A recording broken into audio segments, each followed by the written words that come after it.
पहलगाम में हुए आतंकी हमले के कुछ घंटे बाद ही सुरक्षा बलों ने कॉम्बिंग ऑपरेशन शुरू कर दिया था, जो तब से दिन रात जारी है। भारतीय सेना, जम्मू कश्मीर पुलिस और सीआरपीएफ मिलकर यह ऑपरेशन चला रहे हैं। बेसरन वैली से आतंकियों के भागने के टाइम के हिसाब से सुरक्षा बलों ने एरिया की घेराबंदी की है और जंगलों के साथ ही आबादी के बीच भी तलाशी अभियान चल रहा है। कश्मीर में जहां आतंकियों की तलाश की जा रही है, वहीं जम्मू में भी आतंकियों पर शिकंजा कसना तेज किया गया है। इसी बीच आपको एक बड़ा अपडेट यहां पर यह बता दें कि एलओसी पर पाकिस्तान ने सीज फायर का उल्लंघन किया है। भारतीय सेना ने मुंहतोड़ जवाब पाकिस्तान को दिया है। एलओसी के आसपास के गांवों के लोगों को पूरी रात फायरिंग की आवाज सुनाई देती रही। इंडियन एयरफोर्स ने जैसे ही अपनी ड्रिल शुरू की, वैसे ही पाकिस्तान के होश उड़ गए और पाकिस्तान में मीटिंगों का दौर जारी हो गया है। अब पाकिस्तान धमकी दे रहा है। पाकिस्तान से आए आतंकियों के साथ 2 आतंकी स्थानीय भी हैं, जिनकी मदद से ही पहलगाम का आतंकी हमला संभव हो पाया। एक अधिकारी ने बताया कि बेसरन वैली, जहां पर आतंकियों ने टूरिस्टों को निशाना बनाया, वो पहलगाम से तकरीबन 2 किलोमीटर की दूरी पर है। वहां एनिमल ट्रांसपोर्ट के जरिए ही पहुंचा जा सकता है।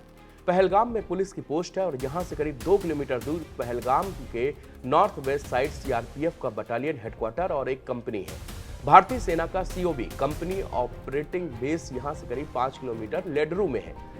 हमले के बाद आतंकवादी किन किन रास्तों से भाग सकते हैं, इसका अनुमान लगाकर कॉम्बिंग ऑपरेशन शुरू किया गया है। एक बहुत ही बड़े एरिया में यह अभियान चलाया जा रहा है, क्योंकि इसका अंदाजा नहीं है कि आतंकी कैसे और किस तरफ भागे। एक अधिकारी ने बताया कि सभी सुरक्षा एजेंसियों के पास जंगल का मैप होता है, क्योंकि वक्त वक्त पर एरिया के बारे में जानकारी ताजा करने के लिए पेट्रोलिंग हम लोग करते रहते हैं। इस दौरान देखा जाता है कि जंगल में कोई नया रास्ता बना है और कहां से बना है और कैसे बना है। सारे संभावित एग्जिट रूट को ब्लॉक किया गया है।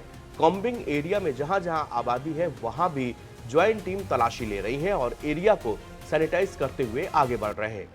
लोगों से बातचीत कर जानकारी लेने की कोशिश भी की जा रही है। खोजी कुत्ते, ड्रोन, हेलीकॉप्टर की भी मदद इसमें ली जा रही है।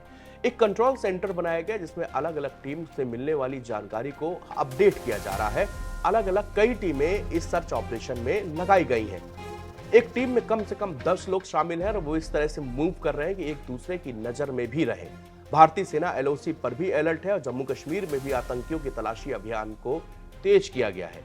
गुरुवार को स्पेसिफिक इनपुट के आधार पर उधमपुर के बसंतगढ़ इलाके में ज्वाइंट ऑपरेशन लॉन्च किया गया था। आतंकियों से मुठभेड़ हुई और दोनों तरफ से फायरिंग हुई। आज सुबह इसमें एक आतंकी को ढेर किया गया।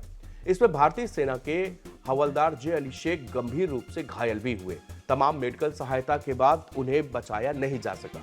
पूरे जम्मू कश्मीर में 125 से 130 आतंकवादियों के सक्रिय होने का अनुमान है, जिसमें से करीब 60 से 65 आतंकी जम्मू, राजौरी, पुंछ के एरिया में सक्रिय हैं। सुरक्षा बलों ने इन पर शिकंजा कसना तेज किया है। सेना प्रमुख जनरल उपेंद्र द्विवेदी श्रीनगर और उधमपुर के लिए रवाना हो चुके थे, वो पहुंच गए हैं। रक्षा अधिकारियों के मुताबिक वे कश्मीर घाटी में तैनात सेना के सीनियर कमांडर, अन्य सुरक्षा एजेंसियों के अधिकारियों से भी बातचीत करेंगे और उनसे पूरा जायजा लेंगे। इसके साथ ही जनरल उपेंद्र द्विवेदी नियंत्रण रेखा लाइन ऑफ कंट्रोल का भी वहां पर पाकिस्तान सेना की ओर से बीती रात किए जा रहे संघर्ष विराम उल्लंघन के प्रयासों की भी समीक्षा करेंगे। पाकिस्तान ने गुरुवार को भारत के साथ शिमला समझौते और अन्य द्विपक्षीय समझौते को स्थगित कर दिया है। सभी प्रकार के व्यापार पर रोक लगा दी गई है। भारतीय एयरलाइंस के लिए अपने हवाई क्षेत्रों को बंद कर दिया है।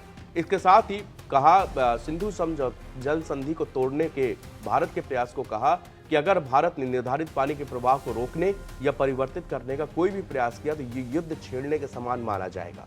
भारत ने मंगलवार को पहलगाम में आतंकवादी हमले में 28 लोगों की जान जाने के बाद बुधवार को 1960 की सिंधु जल संबंधी को निलंबित कर दिया था और पाकिस्तान के साथ राजनयिक संबंधों को भी कमतर करने की अनाउंसमेंट किया जा चुका है। भारत ने यह फैसला मंगलवार को, जब 28 लोग हमारे सिविलियन की जान लेने के बाद भारत ने कुछ बड़े कदम उठाए, जिसमें से ये 5 बड़े कदम बेहद अहम है। इसमें प्रतिबंधी पाकिस्तानी स्थित लश्कर ए तैयबा का मुखौटा संगठन द रेजिस्टेंट फ्रंट टीआरएफ ने इस पूरे हमले की जिम्मेदारी ली है और इसी का लश्कर का ही टॉप कमांडर को आज बांदीपोरा के इलाके में ढेर किया गया है।